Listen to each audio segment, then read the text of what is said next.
All right, welcome to the fourth ever podcast. Hey guys, welcome back to the fourth podcast, and here we got our special guest, Georgie.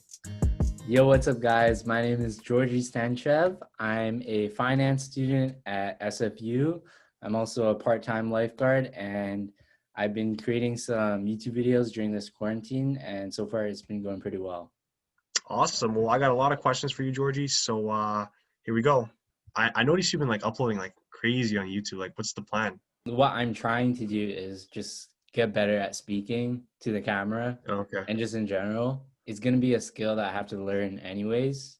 It's like kind of um like speaking to like a crowd, like speaking, Oh, public speaking. yeah, Yeah. like public speaking. It's kind of like that, honestly. Like if you turn on your camera and you just hit record and start talking, you'll find it very hard. Like, right? You've tried, you made a Dude, no, couple I know videos. whenever I film YouTube videos, man, it's crazy. Like, because you always see like other people on YouTube, but like obviously they have a lot more practice, and they just kind of like talk and just let it like just talk. They talk freely, right? But it's like everything's so concise and clear and like smooth, and like you'd expect yourself to be like that. But then when you actually hit record, hey guys, there's Yeah. like a lot of pauses. There's a lot of like, you know what I mean?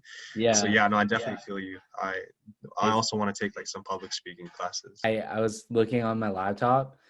There's a video that I made, like the very, very first video. Like I didn't even post this or anything. It was just for fun. Hmm. I said there was so many pauses and ums and likes and just like random shit in between. It's like Yeah. very funny.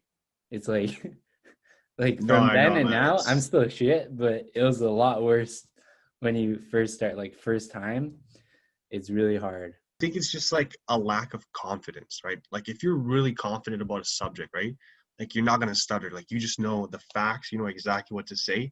But if you're unconfident and you're trying to like talk to people about a subject that you're not like very like familiar with, like that's why I Yeah. think there's a lot of ums, buts, and like pauses and stuff like that. And like that's why a lot of the successful people like they're able to like talk in such a clear and concise manner is because they've already been talking about or like talking about this subject for a long time. Like they already know everything about it, so that Mhm. when it's actually time to like give other people information, it's easy. You know, like oh, it's just like in the back of my head.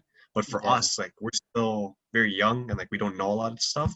So that's why it's kind of hard for us to be like, okay, boom, like everything. You know what I mean? Like it's just like we're just kind of like grabbing stuff from different places. One of the things I'm trying to do this winter break is I'm also trying to like up my like content creation game.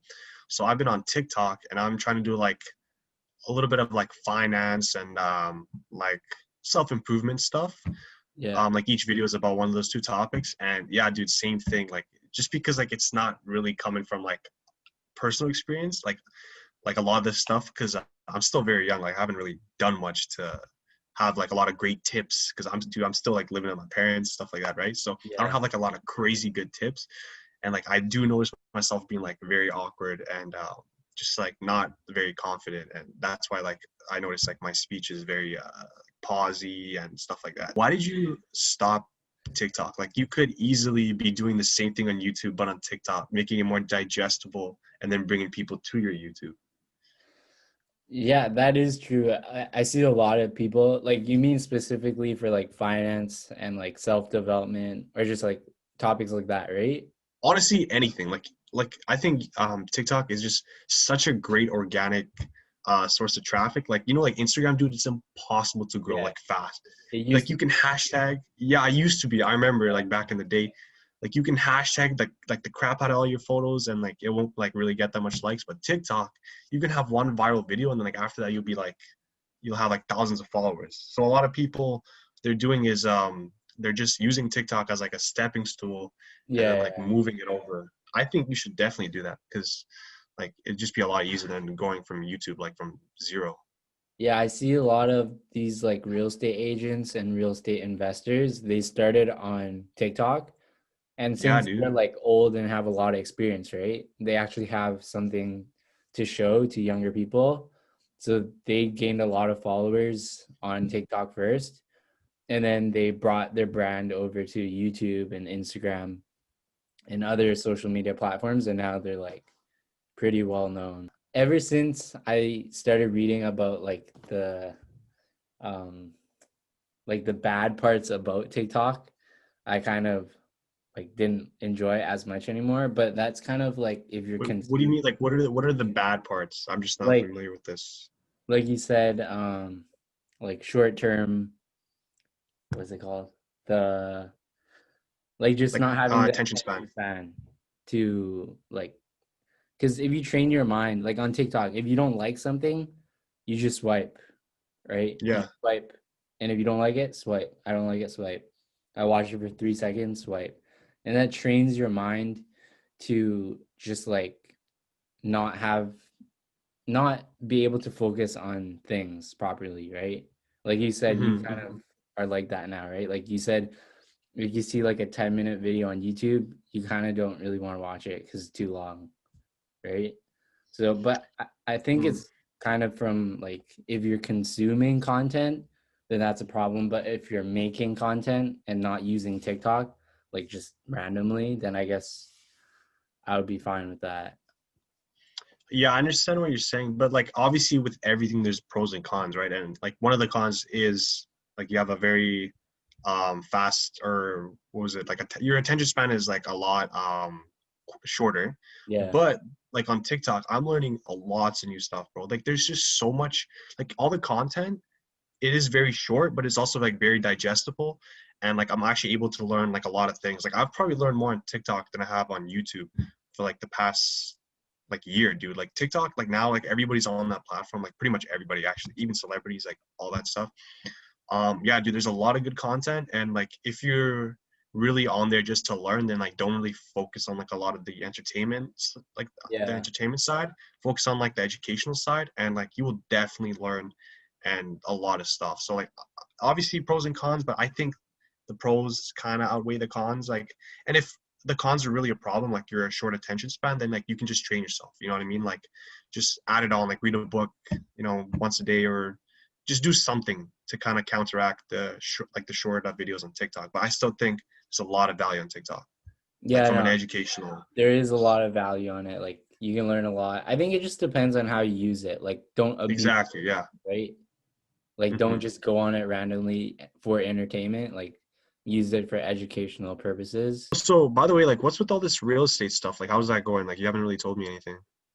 Yeah, so my plan is to finish my real estate education by next year, Oh, and okay. Yeah.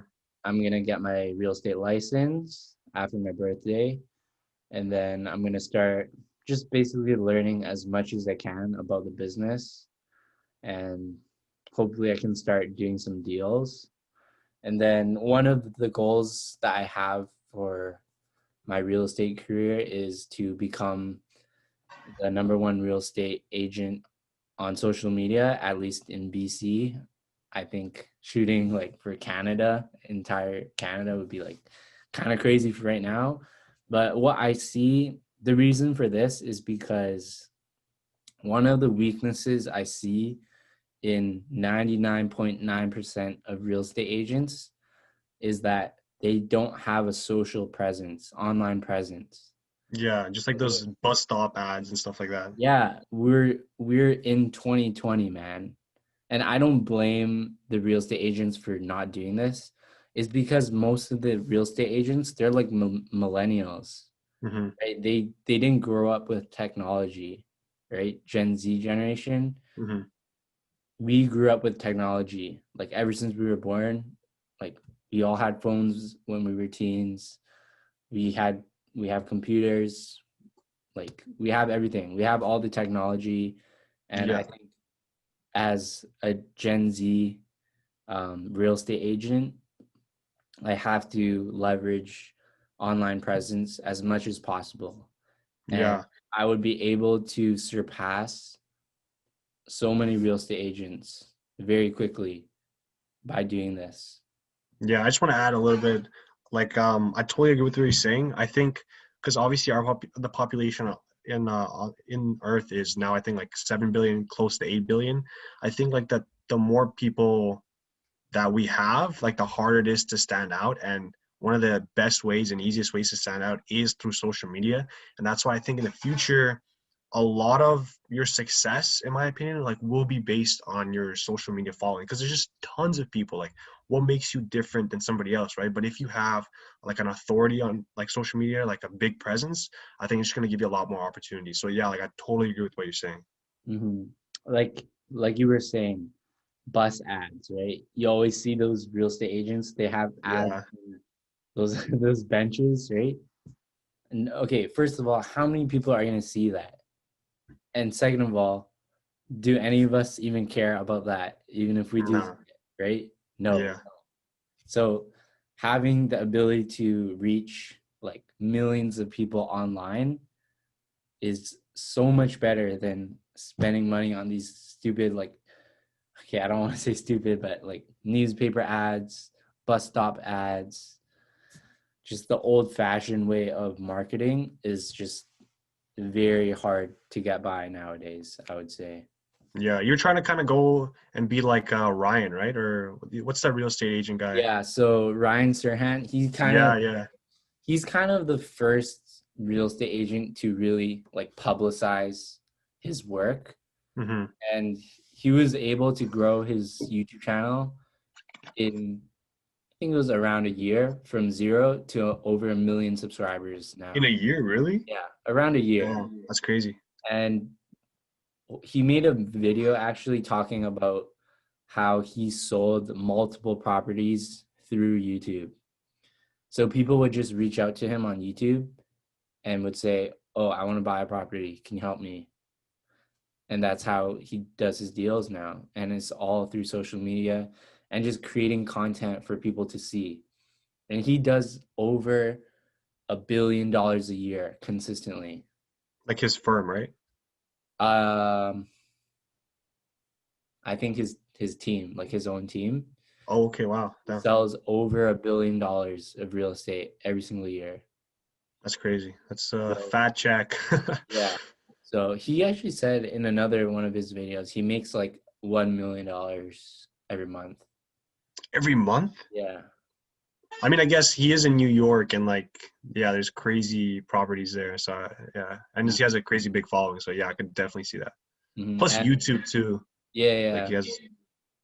I think one of the things that inspired me to kind of take a different route compared to like the normal real estate agent is that we live in Vancouver. Vancouver is the most expensive city to live Dude, in I Canada. know. And the market for luxury properties and just honestly normal properties are already super expensive. So like luxury properties are the best to market internationally. Like people from other parts of the world are going to be buying to live in Vancouver or just as an Hmm. investment. Anyways, guys, that's it for today's podcast. I do want to give a huge shout out to our guest, Georgie. I really hope you guys learned something new. And as always, thanks for watching. Peace. Peace.